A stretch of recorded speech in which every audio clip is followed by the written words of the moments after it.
Jérémie, chapitre 6. Fuyez, enfants de Benjamin, du milieu de Jérusalem. Sonnez de la trompette à Tekoa. Élevez un signal à Beth Hakerem, car on voit venir du septentrion le malheur et un grand désastre. La belle et la délicate, je la détruis, la fille de Sion. Vers elle marchent des bergers avec leurs troupeaux. Ils regardent des tentes autour d'elle, ils broutent chacun sa part. Préparez-vous à l'attaquer. Allons, montons en plein midi.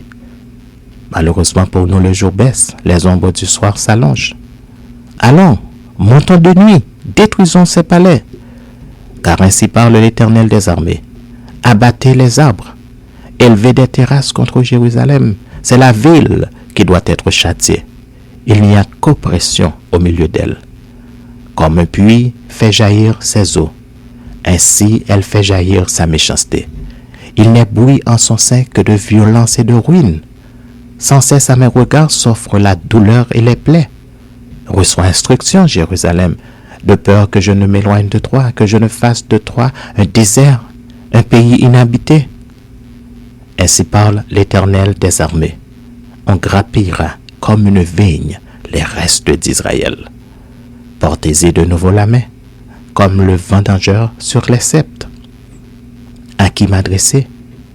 Et qui prendre à témoin pour qu'on écoute?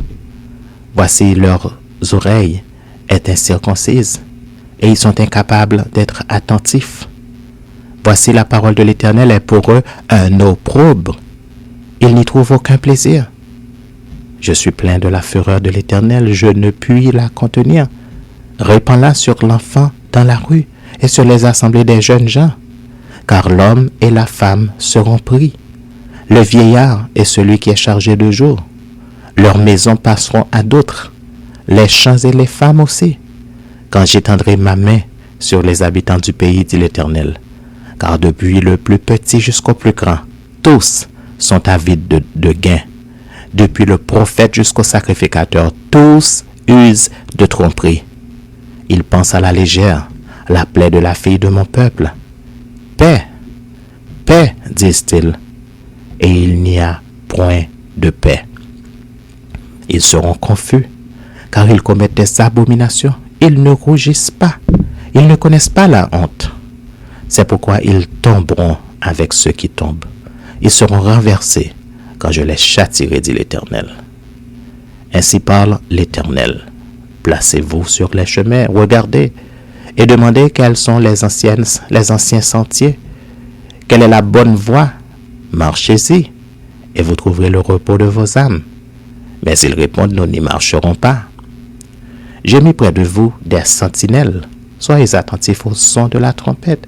Mais ils répondent, nous n'y serons pas attentifs. C'est pourquoi écoutez, nation. Sachez ce qui leur arrivera, assemblée des peuples. Écoute, terre, voici, je fais venir sur ce peuple le malheur, fruit de leurs pensées, car ils n'ont point été attentifs à mes paroles. Ils ont méprisé ma loi. Qu'ai-je besoin de l'encens qui vient de Séba, du roseau aromatique d'un pays lointain? Vos holocaustes ne me plaisent point, et vos sacrifices ne me sont point agréables. C'est pourquoi ainsi parle l'Éternel, voici, je mettrai devant ce peuple des pierres d'achoppement contre lesquelles se heurteront ensemble père et fils, voisins et amis, et ils périront. Ainsi parle l'Éternel, voici, un peuple vient du pays du septentrion, une grande nation se lève des extrémités de la terre. Ils portent l'arc et le javelot, ils sont cruels, sans miséricorde.